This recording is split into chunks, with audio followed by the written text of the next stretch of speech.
vous présenter le business model Canva. Le principe de ce business model, c'est de vous donner, c'est de vous permettre de visualiser, n'est-ce pas, votre plan d'affaires. Donc c'est un outil très important. On se retourne pour me regarder, tout le monde sans exception. Voilà. Merci. Donc je disais que le principe du business model Canva, c'est de vous donner une... en fait, c'est un outil qui vous permettra de visualiser votre plan d'affaires. Et ce qu'on appelle business model ou modèle économique, si vous voulez, c'est la façon dont une entreprise gagne de l'argent. Je suis Herman Kwasi, programme manager, entrepreneurship et programme manager à Jocolab, à Dakar. Et je vais vous présenter rapidement, c'est un cours complet, mais je vais juste choisir quelques éléments que je vais vous expliquer et je vais vous donner un modèle, un exemple de business model parmi les entreprises, les différentes entreprises sur lesquelles nous avons travaillé.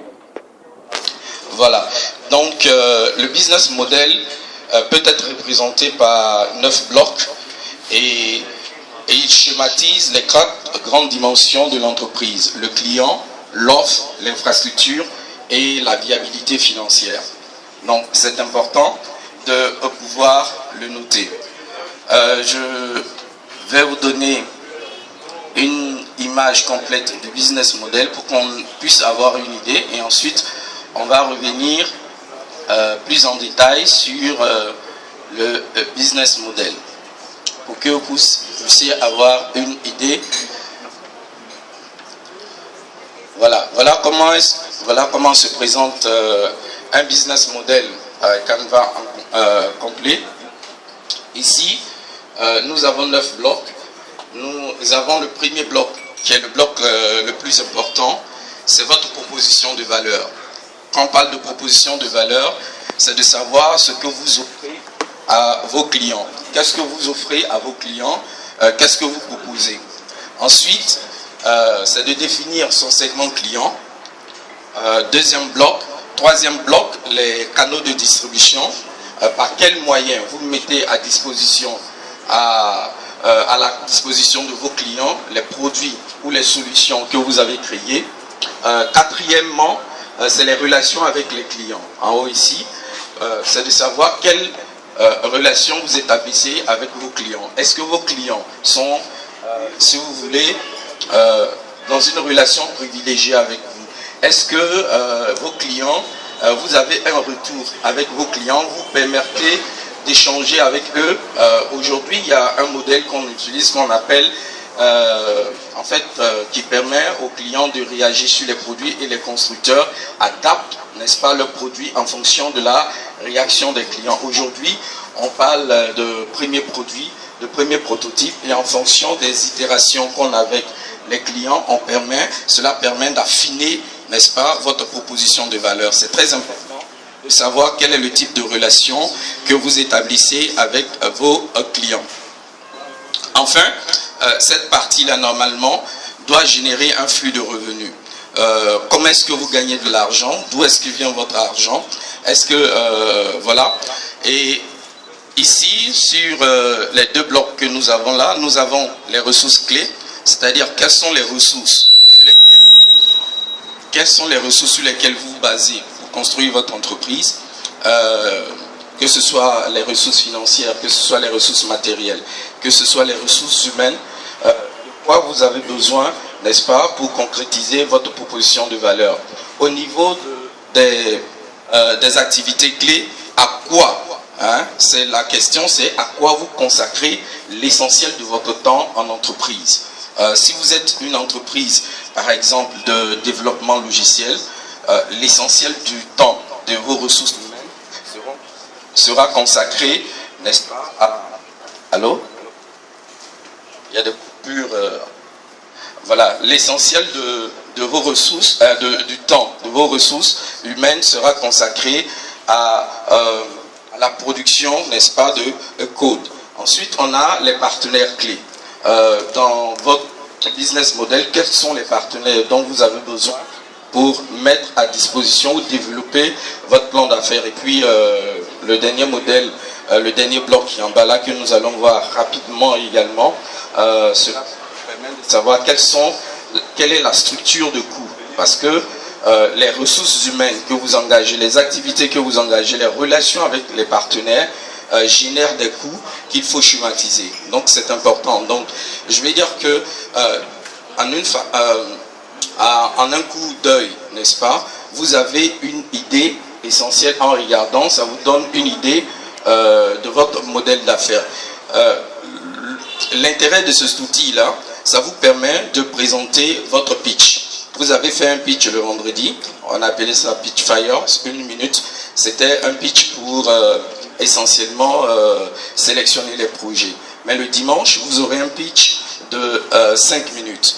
Donc au cours de ce pitch de 5 minutes, il faut présenter non seulement son business model, ça veut dire l'essentiel, dire votre cœur d'activité, dire comment est-ce que vous gagnez de l'argent en quelques minutes.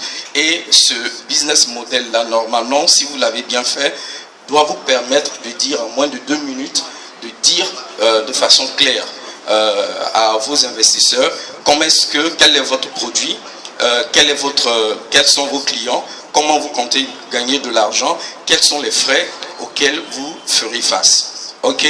Voilà. Donc nous allons revenir rapidement au début, c'était pour vous donner un peu une idée. On va revenir sur le premier bloc dont je vous ai parlé tout à l'heure. Je ne vais pas rentrer dans les détails puisque le temps est parti. Je ne vais pas rentrer dans les détails. Nous allons commencer par le bloc de segment de la clientèle. On va vous donner tout à l'heure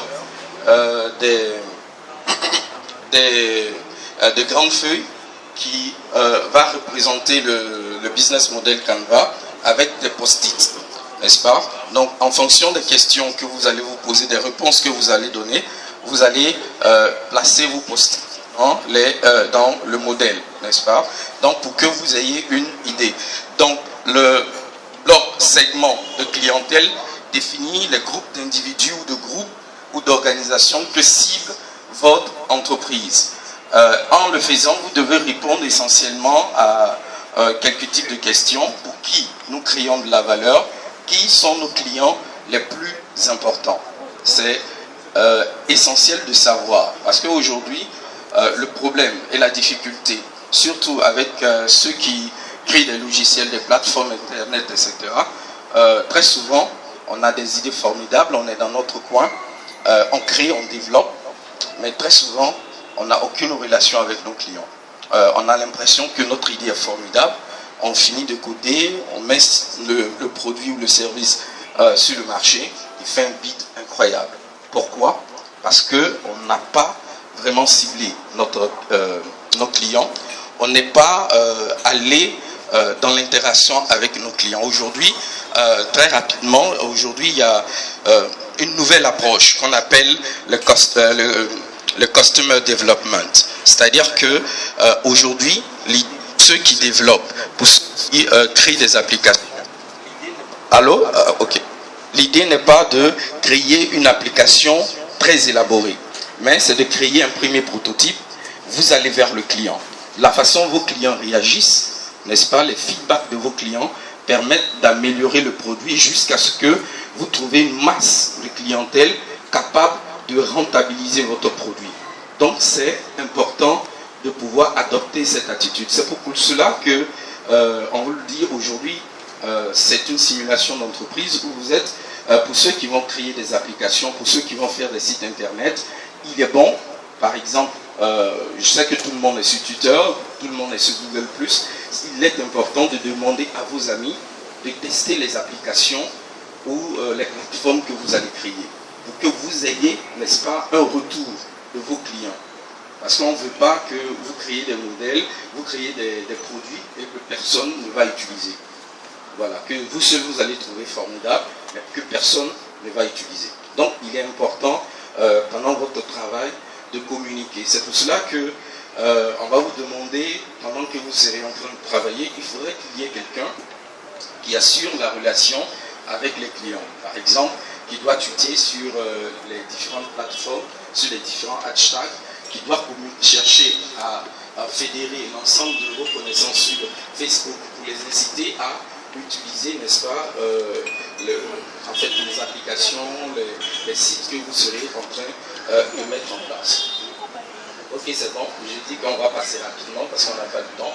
Voilà, on vient sur la proposition de valeur. La proposition de valeur qui est le deuxième bloc, il décrit la combinaison de produits et services et crée de la valeur pour un segment de clientèle donné. C'est très important. Aujourd'hui, on est à cette rencontre-là. L'idée, c'est de répondre à ces différentes questions. Quelle valeur nous apportons à nos clients? Quels problèmes nous contribuons à résoudre? Ou à quel besoin nous répondons? C'est très important de le savoir, mais en répondant, n'est-ce pas, à ces différentes questions, il est important de savoir en quoi votre produit, en quoi votre offre est innovante. Si c'est pour venir refaire exactement ce que les gens font, ce n'est pas la peine. Parce qu'eux, ils ont l'avantage déjà d'être sur le marché. Ils ont l'avantage déjà d'être connus par un certain nombre de clients. L'idée dans cette proposition de valeur, c'est qu'il doit donner de la valeur à votre proposition de valeur, c'est son caractère innovant. Pourquoi vous êtes différent des autres? Pourquoi est-ce que le client va venir vers vous et pas vers quelqu'un? C'est important. Donc, les points sur lesquels vous pouvez, par exemple, intervenir à ce niveau-là, il y a l'innovation. Vous remarquez aujourd'hui que le téléphone, il y a 5 ans, le téléphone mobile il y a 5 ans, n'est plus le même que celui qu'on a aujourd'hui. Il y a, n'est-ce pas, des améliorations continues.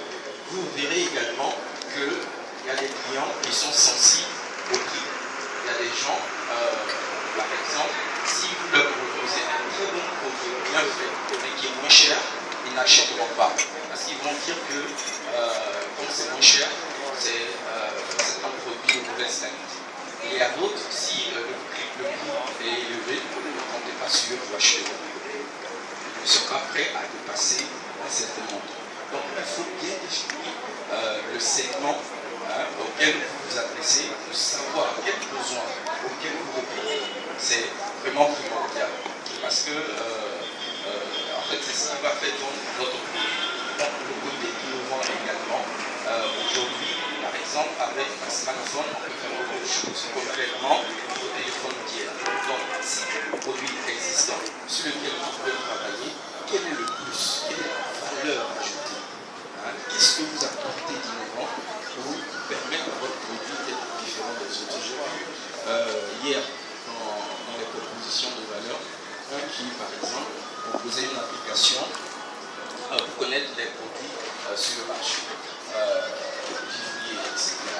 Peut-être que ce n'est pas spécifiquement le produit vivrier, mais déjà, le café cacao, il y a notre ami Delmas qui travaille déjà dessus, il est très avancé avec les gens. Il y a par exemple une entreprise de Manopi déjà qui a mis un logiciel de ce genre sur le marché. Ce qui veut dire que le défi pour vous, c'est de proposer quelque chose qui a une valeur ajoutée, qui fait que votre produit soit par exemple convivial, friendly user comme on dit, ou qui a un plus que ce que les gens sont en train de faire. C'est très important de le savoir. Ok, excusez-moi de courir, on est pris par le temps. Les canaux, oui? Ah, ça s'affiche plus. C'est débranché, il y a quelqu'un qui... Ah, ça a sauté? Ah oui, on a des problèmes avec les... Ok, donc on va improviser. Ok? On va improviser. S'il te plaît, est-ce que il y a des papiers pour les tableaux là? Tu peux